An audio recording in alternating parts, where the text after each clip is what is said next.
দু-তিন দিনের অবিরাম ও প্রবল বর্ষণে বিপর্যস্ত হয়ে পড়েছে কল্যাণপুরের বিস্তীর্ণ এলাকা, বিশেষ করে খোয়াই নদীর তীরবর্তী অঞ্চলগুলোতে জলস্তর দ্রুত বৃদ্ধি পাচ্ছে, যার ফলে নদী তীরবর্তী সাধারণ মানুষ এবং কৃষকদের মধ্যে চরম আতঙ্ক ছড়িয়েছে। পরিস্থিতি যদি অনেকটাই থাকে, তবে এই যে কোনো মুহূর্তে কল্যাণপুরের একাংশে বন্যা পরিস্থিতি তৈরি হতে পারে বলে আশঙ্কা করা হচ্ছে। যদিও নদীর জল বিপদ সীমার উপরে দিয়ে বয়ে চলেছে, কল্যাণপুর এলাকায় খিলাতুলি, দক্ষিণ খিলাতুলি, কচুপাড়া সহ বেশ কয়েকটি নিচু এলাকায় ইতিমধ্যেই নদীর জল ঢুকতে শুরু করেছে।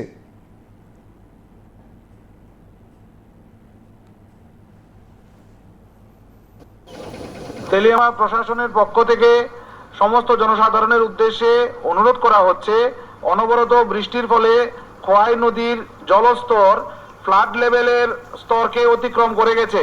তার জন্য তেলিয়ামুড়া মহকুমা প্রশাসনের পক্ষ থেকে সবাইকে অনুরোধ করা হচ্ছে, আপনারা আপনাদের পার্শ্ববর্তী শেল্টার হাউসে নিরাপদ আশ্রয় গ্রহণ করুন, যাতে জীবনহানির আশঙ্কা না থাকে।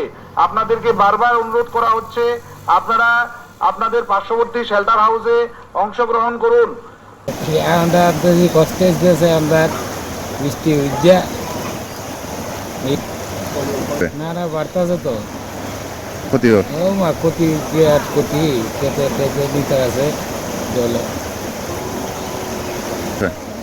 মানে মনে করা জলে তাইতেছে মানে কারোর তো কি করার নাই। এখনো ঠিক বোঝা যাচ্ছে না ফ্লাড কতটুকু হবে, তবে আরও যদি বৃষ্টি হয় তাহলে তো সমস্যা আছে। আরও যদি বৃষ্টি হয় আর যদি হয় তাহলে তার বেশি বাড়তো না জল। ও দুই হাত বাড়ছে সকাল থেকে। আপনার পটল ক্ষেত, পটলের চার, ঝিঙ্গার যে ক্ষেত পুরা ধ্বংস হয়ে যাচ্ছে। তো বাড়িঘরের যারা আছে তারাও ছাগল গরু নিয়ে আমরা ওই শেল্টার হাউসে চলে যাচ্ছি। তো অনেক ক্ষতির সম্মুখীন হব আর কি। আর যদি বৃষ্টি আসে তাহলে তো আরও বিশাল ক্ষতি হবে। আশা করছি ভগবানের কাছে যে আর যাতে বৃষ্টি না হয়, তাহলেও কিছু একটা রক্ষা আর কি।